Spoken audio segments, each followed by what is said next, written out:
Worlds of Fun, Kansas City, Missouri. This is Clay with the Pennsylvania Roller Coaster Club. And first, want to say thanks to all of you for taking a few minutes out of your day to listen to us aimlessly ramble about roller coasters. Now, we're going to go on a little journey from worst to first and rate the roller coasters of Worlds of Fun. But before we start counting credits, let's take a look at a brief history. So, the park opened in Kansas City back in May of 1973.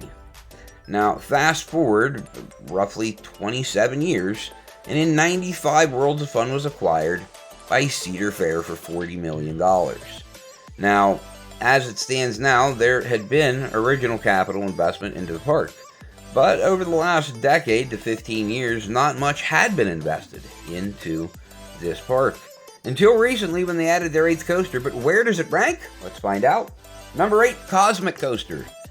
Now, Cosmic Coaster, guys, one of those Preston and Barbaries. Now, this was put in 93. You know, one of those wacky worm-type caterpillar-looking things. Not much really to speak of here.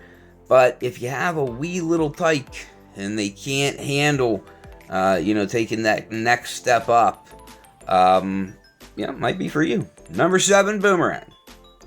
Now, this one is really interesting to me, guys, because once you actually get on this ride, it's pretty smooth. As it turns out, this is the last new Boomerang that Vekoma installed in North America.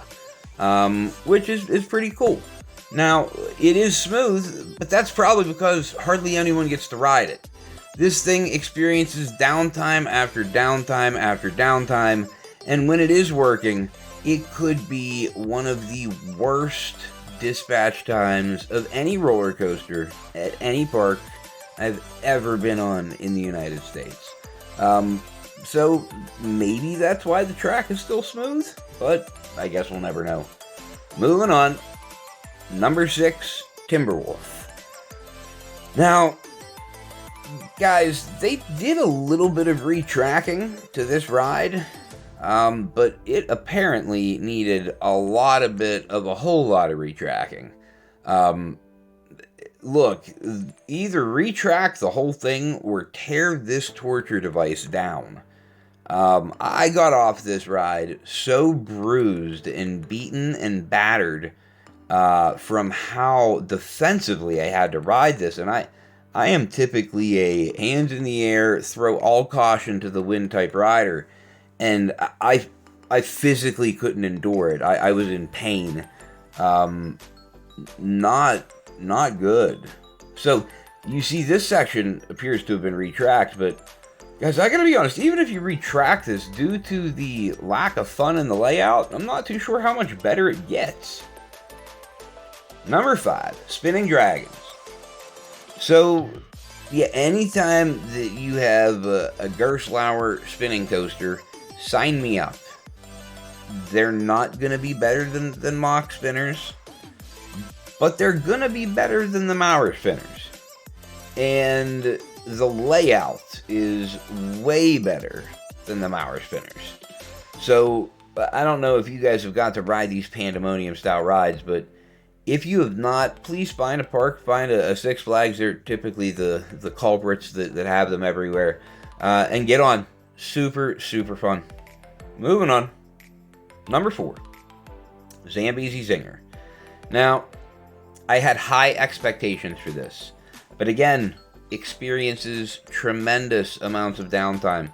Hardly operated at all for the 2 days that we were there. We were only supposed to be there for 1 day, ended up having to extend it to 2 just to try to have an opportunity to get on this in Prowler. Still did not get on Prowler even on day 2. Inexplicably did not operate for the duration of our trip out there. It made no sense to us. And Zinger operated just briefly. The ride is a little bit more rough than what you should probably get for a coaster that was just built last year. I think it probably has to do with the lower cost of materials. I don't want to say cheap wood, but cheap wood. So we'll see how it holds up over time. Number 3, Patriot. Not ever discussed as being a top B&M invert, because it's not. But what it is arguably the closest thing to a high thrill family ride invert that you could get. I happen to find this ride in particular to arguably be the most comfortable and the most simply enjoying or enjoyable B&M invert that we had ever been on. Allie really loved this one in particular. It just gave you that kind of soaring through the sky feeling. It wasn't too rapid and intense that it melted your face. It actually gave you an opportunity to enjoy some of the scenery around. So we liked it. Number 2, Mamba. Now, is it true that they have reduced the hit of the trims on the second half of the ride? Yes. Yes, that is true. Is it true that these are really weird profiled hills and don't really generate much airtime? Yes, that's true as well. Does it go really fast? Check. Yes, absolutely. That one too. Is this maybe the best Morgan Hyper? Not even close. I don't even think it's better than Steel Force at Dorney. I think the trims at Dorney hit much less than even Mamba's new and improved trims, and I rode both this year. Just my 2 cents.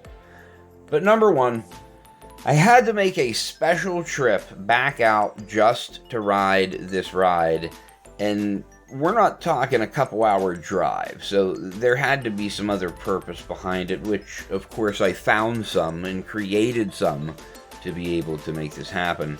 However, I did not get many rides on it. As a matter of fact, only 2 due to the crowd levels. But I will be back out in 2024 to hopefully get some more time and some more rides with this coaster, as I hopefully get out to Valley Fair for my first visit there this upcoming year in 2024. But guys, Prowler is it is one of the best GCIs in America. Even to this day, it is running phenomenally. I do recommend Prowler in the back. To me, the front left a little bit to be desired, but in the back, you get ripped through that layout, and you just get pulled with so much intensity. I really, really do enjoy Prowler. Definitely the best ride in the park. And in my opinion, it's really not even close. I think that Mamba could potentially be a good, 3 or 4 at a typical park. Which is why I feel like Worlds of Fun really missed the mark with Zambezi Zinger. In my personal opinion, they needed something that was a more high thrill ride, and they needed something that could really help bridge that gap of the next 8 to 10 or 12 years that they're probably going to go without getting another roller coaster. So when you start adding it all together, and you realize that the only thing that these guys are going to end up getting in a 25-year window is really going to be, I mean, let's face it, guys, a gimmicky family wood coaster. Now, I will say that we had a pretty negative experience operationally in the 2 days that we were there. We experienced incredibly slow dispatches, multiple ride closures, extended downtimes, and, it just wasn't the best of experience. Hopefully that can change for 2024, but that's going to be up to park management. Well, that'll do it for now, but until next time, we'll see you out there.